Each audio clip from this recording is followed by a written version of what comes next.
సహోదరి సహోదరుడా, ఈ మోషే ఆదరణ కూడికలో నువ్వు రక్షింపబడితే దేవుడు ఎంతో ఎంతో ఎంతో సంతోషిస్తాడు. పిల్లారా, ఈ మోషే ఆదరణ కూడికలో నువ్వు మారు మనసు పొందటానికి ప్రయత్నం చేయి.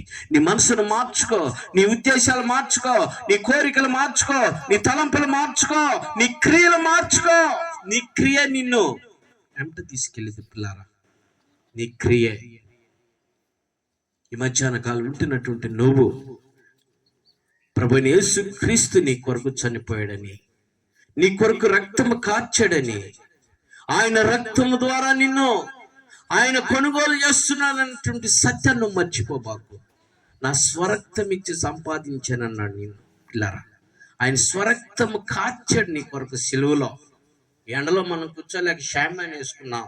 ఆయన సిలువ మీద ఎర్ర టగ్గిలో 2 చేతులు చాపి మేకులు కొట్టించుకొని ముళ్ళ కిరీటం తలకి పెట్టించుకొని రక్తం కారుతూ ఉంటే, వేదన పడుతూ ఉంటే, ఆ చేసినటువంటి వారందరినీ చూసి, తండ్రి వీరేమి చేయుచున్నారో వీరు ఎరుగురు కనుక వీరిని క్షమించన్నాడు.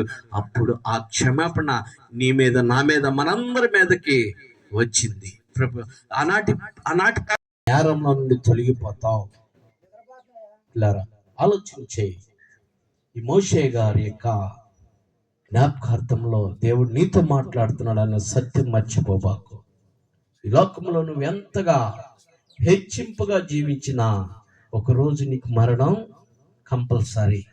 ఆ మరణంలో నువ్వు మరణించిన తర్వాత నువ్వు ఎక్కడికి వెళ్తావు అనేది ఇప్పుడు నీకు తెలుసు. తెలిసినప్పుడే నువ్వు ఏం చేయాలా?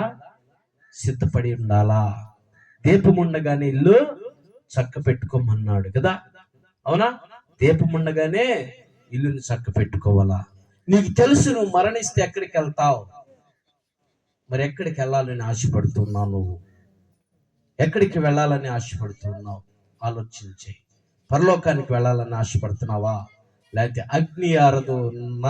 అగ్ని ఆరదో పురుగు చావదు అంటే నరకానికి వెళ్ళాలని ఆశపడుతున్నావా? నరకాలకు వెళ్ళాలని ఆశపడితే నువ్వు లోకాన్ని, లోక తలంపు, లోక ఉద్దేశాల్ని విడిచిపెట్టకుండా జీవిస్తూ ఉంటావు.